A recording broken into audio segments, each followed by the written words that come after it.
Dahil nga kompleto na mga guys yung material niya para naman masaylo ang iyang frame nga bago ati amat-amaton ta kay man mag-angali ang isa aba. Alam tawa ninyo blaw? Ayan laklain namin kami ba?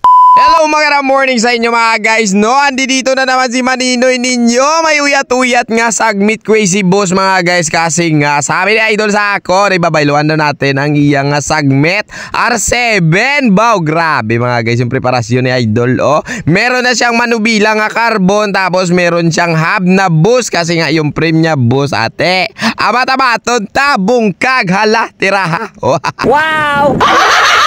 Dahil nga napalos na natin mga guys ang iyang mga gulong-gulong, no? Dito naman tayo sa kanyang crankset. O mga guys, nakita nyo naman ang iyang crankset Dior mga guys na old school. Old school ba yung tawag? Basta luma So ito na nga ni mga guys, nung nabungkag na natin ang sagmit niya, kinumpara namin. Ba, medyo burubog at gid man siya gamay kon bit-biton mo. Pero bala na, hambal niya sa akon, islan mong aba.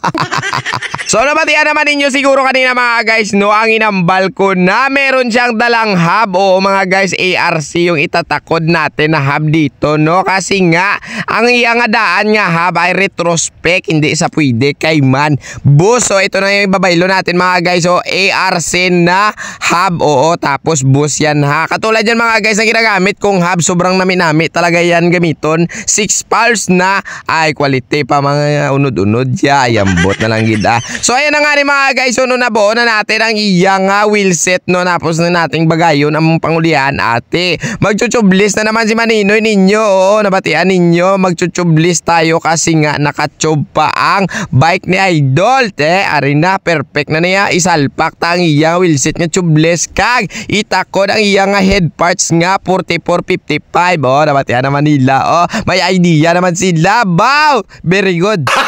Gago! So mga naglalanta wala ng aking video mga guys, so sa head parts na ganito mga guys, gumagamit talaga tayo ng special tools para naman ang aton nga kap bala sa aton biring-biring hindi siya magugupe, ayambot na lang gida. So ayan na nga ni mga guys, so bali ang siyak ni Idol mga guys, no, ay ipikson, tapos mahaba sterer tube kaya binuhin na ni Maninoy ninyo. Tapos dito na itatakod na natin mga guys yung bone trigger niya na manubila, oo, carbon yan ha, pero hindi ko lang alam kung magkano presyo sa online yan, basta naminami tsuraya.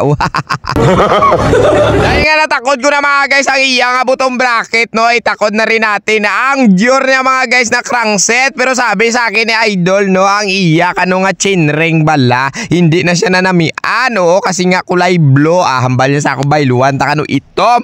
Tapos mga guys, no, ubal din ito yung tinakod natin, tanawa blaw nagabalang-balang sa akong palibuton, pero tuntod mga guys ha. Sa mga nagtatanong, ang ubal talaga mabatyagan mo kung sa climb na, oo, sa flat na doon hindi ko kabatsyag na iya, totoo ginaya bikers ko bala, basi mambal ka mo blind di tuod.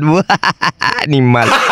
Gago! Dahil nga natapos na natin mga guys, plaster ang iyang crankset kadina RD, no, syempre ito naman ang ating hydraulic hose mga guys, so kasi nga naka-internal ito, inutda na naman natin ang puntas ang iya hose kag ginggulo liwat, syempre mga guys, no, isasabay na rin natin yung housing para sa kanyang shifter, no, tapos hindi na rin lamutan ang iyang ano ni Blau, mais nga silver na, very good, ay obra naman ni Maninoy. So ayan na nga rin mga guys, so sabay na lang tayo kambya-kambya kag ipakita sa inyo ang iya itsura namin namigid man sa. So hanggang dito na lang si Maninoy ninyo mga guys, no, maraming salamat sa panood, sana na-enjoy kayo and then I love you.